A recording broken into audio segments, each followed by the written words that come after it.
आपल्या देशाचं संसदेचं अधिवेशन सुरू आहे। येत्या सोमवारपासून महाराष्ट्राच्या विधिमंडळाचं अधिवेशन सुरू होईल। गेले काही दिवस संसदेमध्ये कसं कामकाज सुरळीत चाललेलं आहे हे संपूर्ण देश पाहतोय। छान देशाच्या महत्त्वाच्या विषयावरती चर्चा होते। विरोधक आणि सत्ताधारी पक्ष विरोधक देशाच्या दृष्टीने महत्त्वाचे विषय तिकडे मांडतायत आणि सत्ताधारी सुद्धा छान त्याला उत्तर देत आहेत असं चित्र तिकडे दिसतंय असं म्हणतात। दुर्दैवाने तसं होत नाहीये। महत्त्वाच्या विषयाला बगल देऊन नको त्या विषयाकडे चर्चा भरकटवली जाते आणि काही जे विषय जे इथे जात आहेत, विशेषतः हिंदुत्वाचा विषय, गेल्या काही दिवसांपासून बांगलादेशामध्ये हिंदूंवरती अत्याचार होत आहेत, हल्ले होत आहेत। तुम्हाला सगळ्यांना कल्पना असेल, एक 2-3 महिन्यापूर्वी बांगलादेशचा क्रिकेट संघ आपल्या देशात आला होता, हिंदुस्थानात आला होता। तेव्हा आदित्यने सुद्धा हा मुद्दा उपस्थित केला होता की जर बांगलादेशामध्ये हिंदूंवरती अत्याचार होत असतील तर अशा देशाच्या क्रिकेट संघाबरोबर आपण क्रिकेट खेळणं किती योग्य आहे। साहजिकच आहे, त्याला सत्ताधारी पक्षाकडनं काही उत्तर मिळालेलं नाही, ते मिळणारच नव्हतं। आत्ता सुद्धा गेले काही दिवस मी पाहतोय, आज मी तुम्हाला सगळ्यांना बोलवण्याचं कारण एवढं आहे की सातत्याने हे हल्ले सुरूच आहेत। अगदी बांगलादेशामध्ये ही बातमी महाराष्ट्र टाइम्सची आहे, इस्कॉनचं केंद्र, इस्कॉनचं मंदिर जाळले तरी आपण गप्प आहोत। त्यांच्या प्रमुख तिथल्या कोण जे असतात इस्कॉनचे, त्यांना अटक झाली तरी सुद्धा आपण गप्प आहोत। हिंदूंवरती रोज अत्याचार होत आहेत तरी देखील आपण गप्प आहोत। मग आपले विश्वगुरू हे अत्याचार नुसतं पाहत का बसलेले आहेत? माझी पंतप्रधान नरेंद्र मोदीजींना विनंती आहे तमाम हिंदूंतर्फे की जसं आपण एका फोनवरती युक्रेनचं युद्ध थांबवलं होतं, तसंच बांगलादेशमध्ये जे काही हिंदूंवरती अत्याचार होत आहेत त्याबद्दल आपण काहीतरी भूमिका घ्यायला पाहिजे, पावलं उचलायला पाहिजेत। कारण इथे नुसतं बटेंगे कटेंगे फटेंगे वटेंगे असं करून काही उपयोग नाही आहे। जिथे काही नाही आहे तिकडे छाती फुगवून दाखवण्यात काही अर्थ नाही आहे, पण जिथे अत्याचार होत आहेत त्यांना आपली धमक दाखवण्याची आज गरज आहे। आणि त्याच्यासाठी आपण काय करणार आहोत? कारण काल आमच्या खासदारांनी माननीय पंतप्रधानांच्या भेटीची वेळ मागितली होती, पण त्यांना ती नाकारण्यात आली। कारण मी सांगितलं होतं की रितसर आपण जाऊन पंतप्रधानांना एक पत्र द्यावं आणि त्यांचे व्याप खूप आहेत, त्यांना खूप देशांमध्ये फिरायचं असतं, जगभर फिरायचं असतं, भाषणं द्यायची असतात। तर कदाचित त्यांच्या नजरेत बांगलादेशामध्ये होणारे हिंदूंवरचे अत्याचार लक्षात आले नसतील, जसं मणिपूरचे आलेले नाहीत, तसंच हिंदूंवरचे अत्याचार बांगलादेशात होत आहेत, मंदिर जाळलं जाते, आणखीन काय काय होते, संपूर्ण सगळ्या काय बातमी येत नाही आहेत। तर केंद्र सरकारने तात्काळ काय पावलं उचलणार आहेत हे स्पष्ट केलं पाहिजे। बाकीच्या चर्चा तूर्त एक दिवस बाजूला ठेवा आणि संसदेमध्ये बांगलादेशात होणाऱ्या हिंदूंवरती अत्याचारांबद्दल केंद्र सरकारची नेमकी भूमिका काय आहे आणि आपण काय पावलं उचलणार आहोत, त्या सुरक्षित आहेत, त्या सुरक्षित आहेत असलेले जे सारे गोरगरीब हिंदू आहेत ते मात्र हे त्यांनी सांगायला पाहिजे। आणि जसं बांगलादेशामध्ये इस्कॉनचं, मला खरं म्हणजे आश्चर्य वाटलं, संतापही आलाय की 2 बातम्या, कदाचित ही मंदिरं एवढी महत्त्वाची नसतील त्यांच्यासाठी, पण ही कालची बातमी आहे सकाळमधली, सिडकोचा डोळा, हे कुळांचे भूखंड कोणाला मिळणार?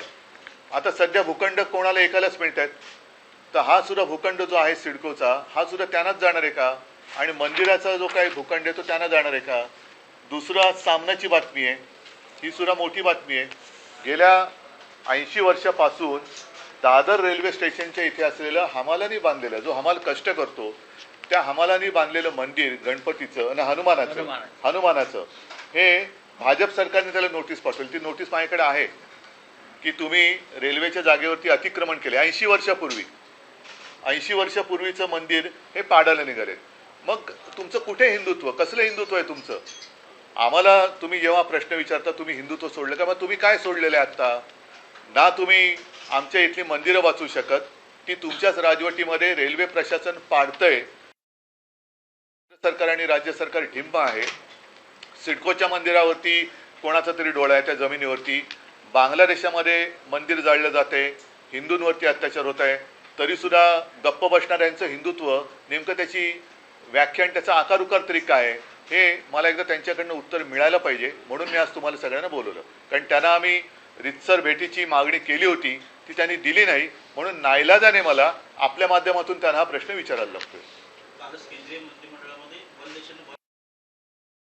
पहिल्यांदा हिंदू आणि मग नेशन मिशन इलेक्शन आहे, ते त्यांना फक्त इलेक्शन पुरतंच त्यांचं हिंदुत्व बाकी आहे का? हिंदू त्यांना फक्त म्हणजे नुसती मत नाही आहेत, हिंदूंना भावना आहेत. त्याच्यामुळे वन नेशन इलेक्शन वगैरे ज्या काही गोष्टी आहेत ह्यांचं हिंदुत्व हे फक्त इलेक्शन पुरतंच मर्यादित आहे का? हा सुद्धा प्रश्न आहे की हिंदू राहिले फक्त मतांपुरते, एवढंच त्यांचं हिंदुत्व आहे का? तर त्याच्यावरती त्यांनी बोललं पाहिजे.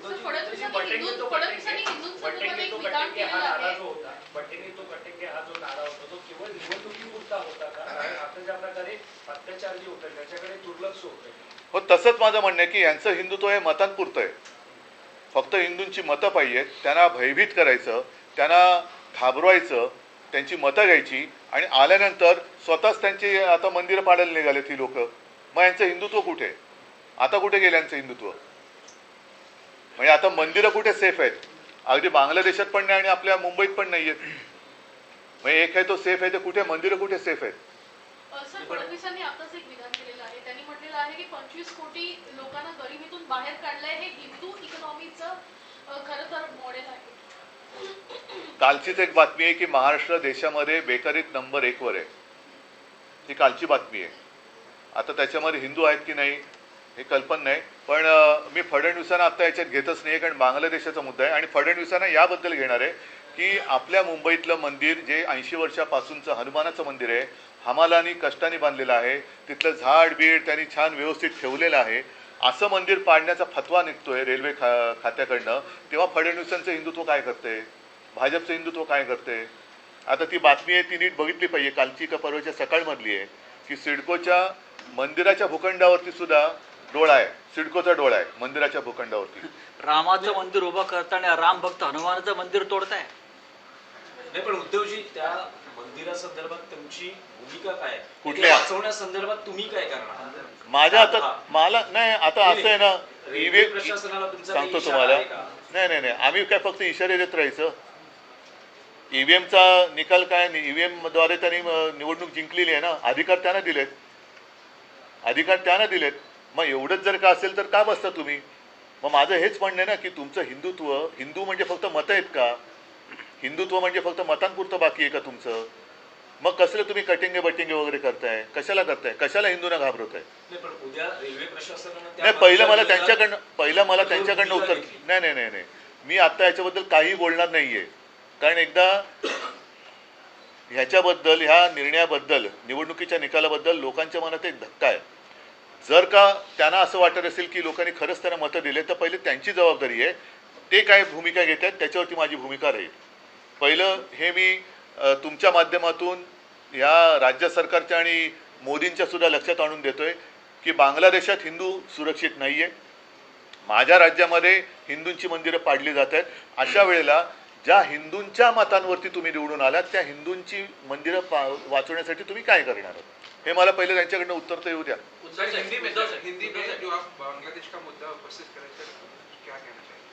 पिछले कुछ दिनों से लगातार हम देखते आए हैं, पढ़ते आ रहे हैं कि बांग्लादेश में हिंदुओं के ऊपर अत्याचार होते जा रहे हैं. खास कर 10, 15, 20 दिन पहले की एक खबर है जिसमें साफ साफ कहा गया है, लिखा गया है कि वहाँ का इस्कॉन का मंदिर जलाया गया. वहाँ के इस्कॉन के जो भी क्या कहते हैं उनको, पुजारी है, प्रमुख है, उनको गिरफ्तार किया गया. हमारे विश्वगुरु क्या कर रहे हैं? पिछले 2-4 महीनों से वहाँ हिंदुओं के ऊपर अत्याचार चल रहे हैं. वहाँ से शेख हसीना जी यहाँ अपने देश में आई, ऐसे मैंने सुना था, पढ़ा था. वो तो सुरक्षित है, लेकिन बांग्लादेश में हिंदू असुरक्षित है. तो जिस मोदी जी ने यूक्रेन का वॉर रुकवा दिया था, तो वो हिंदुओं के ऊपर अत्याचार जो हो रहे हैं वो क्यों नहीं रुकवाते? क्या कहने वाले आप, क्या भूमिका लेने वाले हैं? पता चलने दो, इस देश के हिंदू जो है देख रहे हैं कि हमने वोट किया उनको, आपको वोट किया है कि आप हमने आपको आपने बताया था कि बटेंगे तो कटेंगे, इसलिए तो वोट किया। तो बांग्लादेश में हिंदू काटे जा रहे हैं, आप क्या करने वाले हो बताओ। उद्धव साहेब, दोन प्रश्न आहेत. एक पहिला प्रश्न तर 23 तारखेला महाराष्ट्राचे निकाल लागले.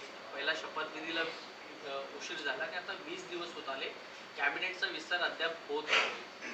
महाराष्ट्रामध्ये अनेक गुन्हे वाढत आहेत, अनेक खून दरोडे होत आहेत. त्यांना फक्त अजूनही त्यांच्यामध्ये, मी काल बातम्या पाहिल्या की याचे खासदार कोणणार, त्याचे खासदार कोणणार, म्हणजे हे फक्त फोडाफोडीचंच राजकारण चाललं आहे. यांचं हिंदुत्व वगैरे साफ झूट आहे. यांना आणखीन किती राक्षसी बहुमत पाहिजे आणि मिळाल्यानंतर सुद्धा अजूनही विस्तार का होत नाही आहे. नुसतं पक्षाचा विस्तार किंवा सत्तेचा विस्तार हेच तुमचं स्वप्न आहे का, आणि त्याच्यासाठी तुम्ही हिंदूंना वापरताय का. असं वाटतं की पहिलं त्यांनी या प्रश्नावरती किंवा या समस्येवरती उत्तर द्यावं. पूर्ण देशातले नव्हे तर कडे एका अपेक्षेने बघतायत, आशेने बघतायत की आज बांगलादेशातल्या हिंदूंवरती ही परिस्थिती आली असेल तर इतरांची काय हालत आहे. उद्धव साहेब, दुसरा प्रश्न असा आहे की शरद पवार आणि अजित पवार कौटुंबिक जरी घटना नातं असलं तरी राजकारण. मी आता दुसऱ्या कोणत्याही विषयावरती बोलणार नाही. मला आता फक्त बांगलादेशामध्ये होणाऱ्या हिंदूंवरच्या अत्याचाराबद्दल पंतप्रधान नरेंद्र मोदी आणि आपलं हिंदुस्थान सरकार काय भूमिका घेणार आहे हे त्यांनी स्पष्ट करायला पाहिजे. सर 23 तारखेला शपथविधी झाला, आपण नव्हता त्या शपथविधीला, नंतर काय बोलणं झालं? बांगलादेशामध्ये जे हिंदूंवरती अत्याचार होत आहेत त्याच्याबद्दल नरेंद्र मोदींनी आपण काय करणार आहोत हे भूमिका पहिली स्पष्ट करावी. महाविकास आघाडी सोबत घेऊन शरद पवारांचा पक्ष सोबत घेऊन आपण बांगलादेशाच्या दादर स्टेशनवरचं 80 वर्षापूर्वीचं हनुमान मंदिर ते पाडणार आहेत, त्याच्याबद्दल त्यांनी उत्तर द्यावं. चला सगळ्यांना याच मंदिरावरून कोविडमध्ये महाविकास आघाडीला घेण्याचा प्रयत्न केला होता. मात्र आताची त्यांची मंदिरांबाबतची भूमिका तुम्हाला संशयास्पद वाटते का? संशयास्पद नाही, ही याला काय भूमिकाच म्हणत नाही. मला असं वाटतं मी बोललोय ते पुरेसं आहे. त्याच्यावरती त्यांच्याकडनं उत्तर येणं किती अपेक्षा करू याची मला काय आयडिया नाही आहे. तर त्यांच्याकडनं जर त्यांच्यात थोडं जरी हिंदुत्व बाकी राहिलं असेल, लाज लज्जा शरम हिंदुत्वावर त्यांच्यात बाकी राहिली असेल तर भारतीय जनता पक्षाने आणि पंतप्रधानाने बांगलादेशात हिंदूंवरती होणाऱ्या अत्याचाराबद्दल बोलावं. आमच्याकडे जे दादर स्टेशनचं मंदिर पाडायचा फतवा, हा शब्द मी मुद्दामून वापरतो कारण तो भाजप सरकारने काढलेला आहे, तो फतवा त्याच्याबद्दल त्यांनी बोलावं.